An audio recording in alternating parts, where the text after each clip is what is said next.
Coming to you from the Deep South, this is the Blue Collar Leadership Podcast. High-impact leadership is not reserved for leaders, and it has nothing to do with your position, title, or rank. However, it does have everything to do with your character. It's time to climb to the next level and beyond, personally and professionally. Now, let's start making it happen with your host, Max Story.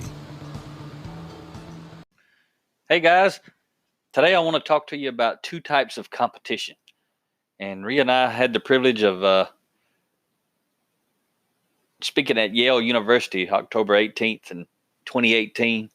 And this is one of the things we talked about there. We were actually speaking on blue-collar leadership, innovation, and talent development. And wasn't really talking about my books, kind of introducing my books, but we were really talking about just the concept of why you should be growing and developing your workforce, those who lead them and those who support them.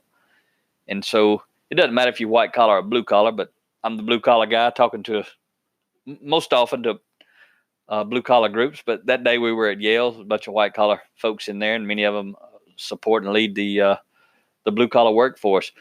But one thing we was teaching them was about the two types of competition. And if you're a leader or a business owner, I want you to understand this. And if you're not, if you're a frontline entry-level person, all the stuff that I'm teaching you on these episodes that apply to people who already have a leadership position, you need to be learning this stuff too, so you can go up there and climb the ladder and move to the next level and beyond. But when we're speaking on this, quite often I ask the question, I ask the people in the audience, I'll say, who's your competition? And immediately everyone starts naming those people who are in the same business as them, those people who are making the same product or offering the same services. And no doubt that's the competition. And that's the competition that everybody thinks of when you say the word competition. But I want to talk to you about the second type of competition. Most people ignore it and they don't even consider it as competition, and they overlook it. And we got to change that, especially if we want to grow and develop our organization and move our organization forward and actually be more competitive. So the first type of competition that I talked about a moment ago, that type of competition is trying to steal your customers. They're in the same business as you, offering the same products and services. That's the one everybody knows about. They're trying to steal your customers. But the second type of competition is the one people should be worried about the most, is the type that's trying to steal your people. They may or may not be in the same business. When I'm speaking on stage, I'll say, how many of you have ever worked in a different industry, but today you're in this industry? And a lot of hands go up. You may have done that yourself. You may have been in one industry and changed jobs and go into another industry. Maybe making a completely different product. So how do we address that type of competition? How do we compete with those competitors who are trying to steal our people? And it's really all about leadership development. Because leadership development, those organizations that do that with their team, with their people, even if you're a frontline supervisor and you have a team of people, let's say there's 10 frontline supervisors and you're one of the 10. If you're growing and developing your people, if you're investing in your people, if you're getting books like my blue collar leadership books and you're leading your team through book studies and you're helping them become better, maybe they're leaving and getting promoted. Maybe you're happy being a supervisor and you don't want to move up. So you help them move up to a different department, or maybe you do move up and then one of them gets your job. All kind of ways, different scenarios. But if you're one of the 10, the other 9 supervisors are doing nothing relative to leadership development of themselves or their team, but you're growing and developing yourself and your team.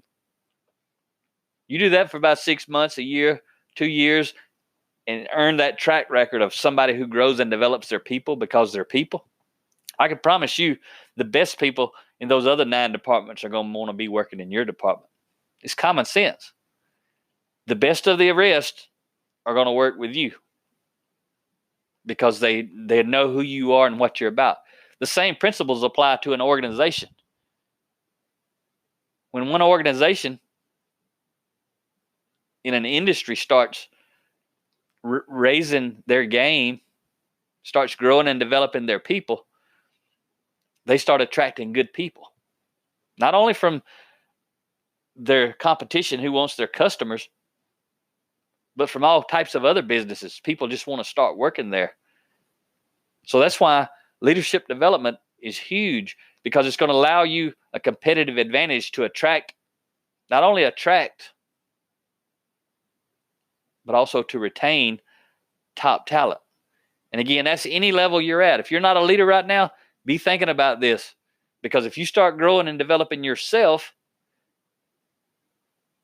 leaders who grow and develop themselves and their team are going to be attracted to you. You'll be one of those people who can either go to a different department with an outstanding leader, or leave the company you're at, go to another company where they have leadership development.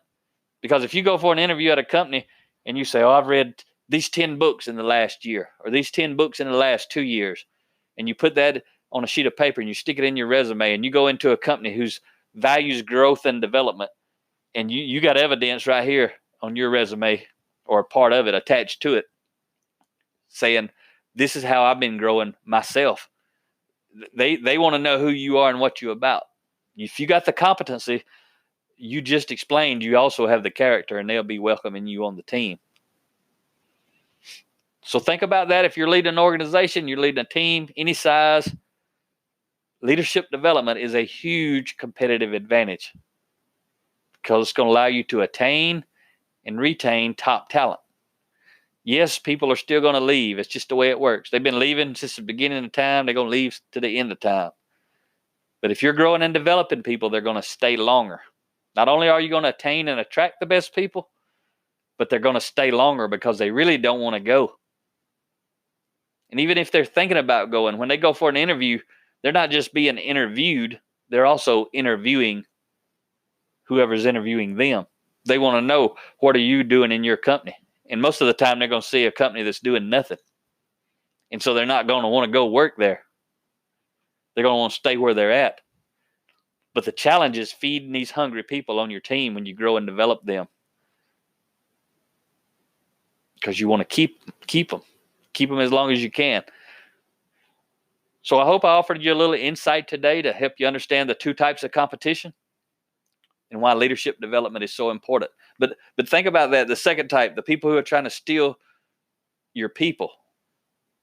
When you're growing and developing your people, and you're attaining and retaining top talent, guess what your organization is going to do to other organizations? You're going to start stealing their people and their customers.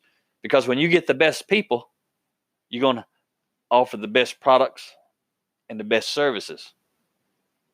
Leadership development is the key. If you want to separate yourself from the crowd, regardless of what level leader you are, you got to become intentional about leadership development for yourself, then your team. It doesn't matter if your team is 4 people or 40,000 people. Depends on what level you're at. It's going to create a huge competitive advantage for you as a leader, because your team's going to get good results. So you're going to get promoted if you want to, if you have a desire to continue climbing. If not, you'll just be a leadership factory, and you'll be pumping people through your department, through your organization, into other departments and other organizations. And ultimately, you'll be doing what I want to do, and I need your help to do, which is make the world a better place. Grow and develop people of high character who value other people. So I hope you got a little bit of insight, maybe a few nuggets to take away. But just always remember, there's 2 types of competition. Talk to you next time. Make it happen, or someone else will. It might as well be you. Are you serious about taking your career and your life to the next level and beyond? Check out Mac Story's Blue Collar Leadership Series books and others, now available on audio, along with paperback and ebooks at Amazon, iTunes, and Audible. Please visit bluecollarleadership.com to learn about Mac's books, programs, special offers, certifications, and more. Thank you for listening to the Blue Collar Leadership Podcast.